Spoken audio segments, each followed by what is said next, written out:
Good afternoon S কিচেনের বন্ধুরা, আজ আমি বানাবো কাঁচা পেঁপের সালাদ। এই সালাদ থাইল্যান্ডে খুব জনপ্রিয়, আর সরাসরি যারা পেঁপে খেতে পছন্দ করেন না তারা এইভাবে সালাদ বানিয়ে খান। পেঁপের গুণাগুণ প্রচুর, আমাদের যেমন অ্যাসিডিটি কমাতে সাহায্য করে, ডায়েট মেনটেন করতে সাহায্য করে, এমনকি লিভারের পক্ষে খুবই উপকারী। পেঁপের বিভিন্ন রকম গুণাগুণ আছে।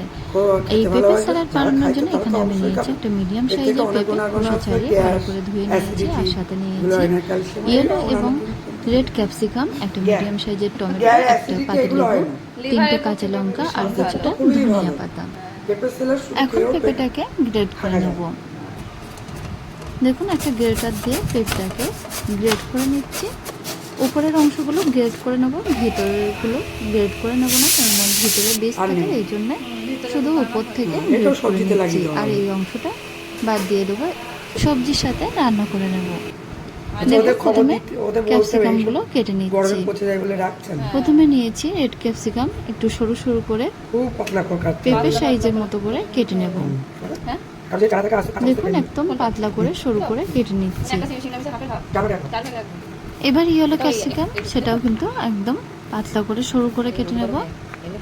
তারপরে নিয়ে নেব টমেটো।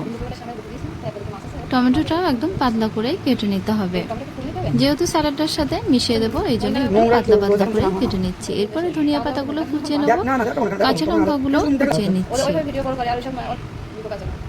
এরপরে পাতিলেবুটা কেটে নিলাম।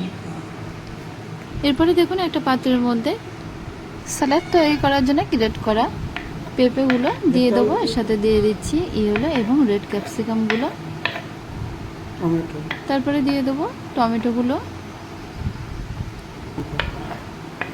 দিয়ে দিচ্ছি ধনিয়া পাতা, কাঁচা লঙ্কা, আর দিচ্ছি ছোট চামচের হাফ চামচ জিরে পাউডার, হাফ চামচ গোলমরিচের পাউডার, হাফ চামচ চাট মশলা এবং প্রায় 1 চামচ ধনিয়া পাউডার, আর দিচ্ছি হাফ চামচ বিট লবণ।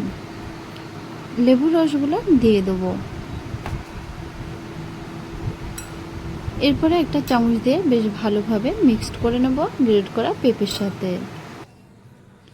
দেখুন, মিক্সড করা হয়ে গেছে। আমার স্যালাড কিন্তু একদমই রেডি। খুব সহজে এবং কম উপকরণ দিয়ে খুব তাড়াতাড়ি এই স্যালাডটা রেডি করা যায়। তাহলে বন্ধুরা, পেঁপের স্যালাড মাঝে মধ্যে বাড়িতে খেয়ে দেখতে পারেন।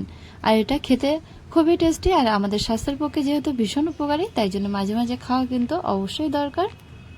তাহলে আমার এই রেসিপিটা যদি আপনাদের ভালো লেগে থাকে, ভিডিওতে একটা লাইক করবেন, আর সাবস্ক্রাইব করা না থাকে যদি, তাহলে অবশ্যই সাবস্ক্রাইব করে নিন।